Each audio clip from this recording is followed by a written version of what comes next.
एक गांव में चंदन और सूरज नाम के दो कुम्हार रहते थे जो मिट्टी से कई तरह के बर्तन बनाया करते थे। चंदन के बर्तन काफ़ी सुंदर और मजबूत होते थे और सूरज के बर्तनों में सुंदरता आ ही नहीं पाती थी।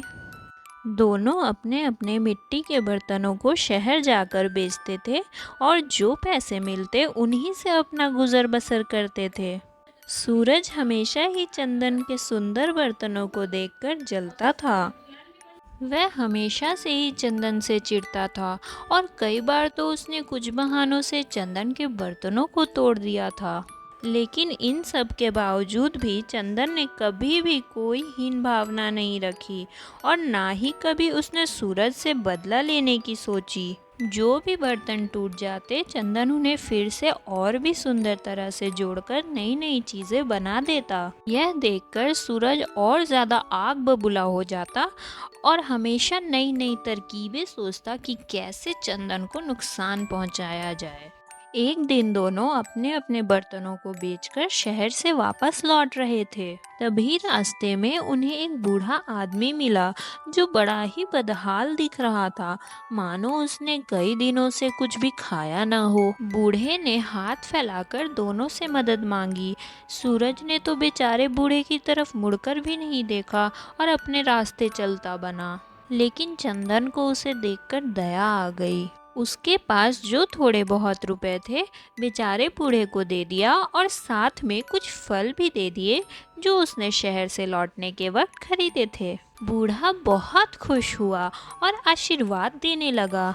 बूढ़े ने अपने झोले में से एक कटोरा निकाला और चंदन को देते हुए कहा कि तुम इसे मेरी तरफ से रख लो, क्योंकि मेरे पास तुम्हें लौटाने के लिए बस यही एक चीज बची है। चंदन ने मना किया कि उसे बदले में कुछ नहीं चाहिए। फिर भी उसने बूढ़े बाबा का मान सम्मान रखने के लिए वह कटोरा ले लिया और अपने घर वापस आ गया। रात हो चुकी थी। चंदन को काफी भूख भी लगी थी। उसके पास बस एक रोटी बची रह गई थी।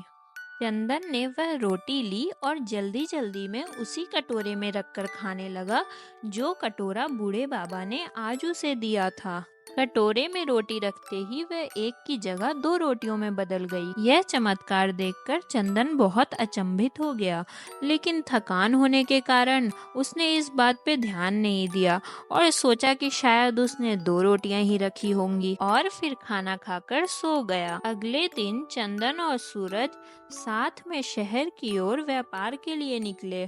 दोपहर हो चुकी थी और दोनों ही साथ में भोजन करने के लिए एक पेड़ के नीचे बैठे। चंदन के पास वही कटोरा था। उसने ज्यादा ध्यान नहीं दिया और अपनी रोटियां उसमें रखने लगा। फिर वही चमत्कार हुआ और रोटियां दुगनी होने लगी। इस बार सूरज ने भी यह चमत्कार देखा और पूछने पर चंदन ने बताया कि यह कटोरा उसे कल वाले बूढ़े बाबा ने दिया था। दोनों ही यह चमत्कार देख बेहद खुश हो गए। फिर क्या था, दोनों अपना काम खत्म करके गांव की तरफ बढ़े, क्योंकि चंदन चाहता था कि वह बूढ़े बाबा का शुक्रिया कर सके। उसी जगह सूरज के मन में खोट था। वह कटोरा चुराने की तरकीब सोचने लगा। वापस लौटने के समय जब चंदन बाबा को ढूंढने में व्यस्त था, तब सूरज ने धोखे से वह कटोरा चुरा लिया और बेचारे चंदन को इस बात की भनक तक नहीं लगी। रात हुई तो चंदन अपने झोले में कटोरा ढूंढने लगा। न मिलने पर चंदन सारा माजरा समझ गया कि जरूर सूरज ने ही चुराया होगा। पूछने पर सूरज उल्टा लड़ पड़ा और चंदन को ही खरी खोटी सुनाने लगा। सारे गांव वाले भी यह तमाशा देख रहे थे। चंदन निराश होकर वापस घर लौट आया। इधर सूरज बेहद खुश था कि अब उसके पास धन ही धन होगा। उसने लालच में आकर अपनी कमाई हुई सारी पूंजी जल्दी जल्दी उस कटोरे में डाल दी और इंतजार करने लगा कि कब उसके रुपए दुगने हो जाएंगे। लेकिन यह क्या, पैसे दुगने होने की जगह गायब हो गए। सूरज यह देखकर अपना सर पीट कर रह गया। गुस्से में वह चंदन से झगड़ा करने को निकला और उसके घर के बाहर जाकर खूब जोर जोर से चिल्लाने लगा। गांव वाले भी शोर सुनकर इकट्ठा हो चुके थे। गांव वालों को देखकर सूरज की सिट्टी पिट्टी गुम हो गई। वह समझ चुका था कि उसका सर सबके सामने आ गया है कि चोरी उसी ने की थी। डर के मारे सूरज कटोरा चंदन के घर के सामने रखकर भागने लगा। सभी गांव वाले सूरज की यह हरकत देखकर खूब हंसने लगे और उसे खरी खोटी भी सुनाना शुरू कर दिया। मामला शांत हुआ तो सभी अपने अपने घर लौट गए। चंदन ने भी कटोरा उठाकर अपने पास रख लिया। तभी उसके दरवाजे पे खटखट हुई। देखा तो वही बूढ़े बाबा खड़े थे। चंदन ने भी बड़े ही आदर स्वभाव के साथ उन्हें नमन किया और घर के अंदर आने को कहा।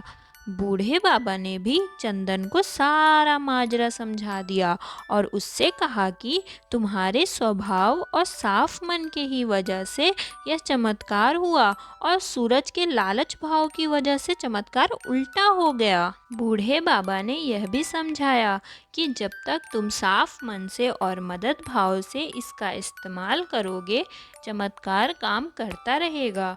और इतना कहते ही बाबा गायब हो गए। चंदन ने भी मन ही मन उन्हें धन्यवाद किया और अपना जीवन खुशी खुशी बिताने लगा। और गांव में सूरज को फिर कभी किसी ने भी नहीं देखा क्योंकि वह गांव छोड़कर भाग चुका था।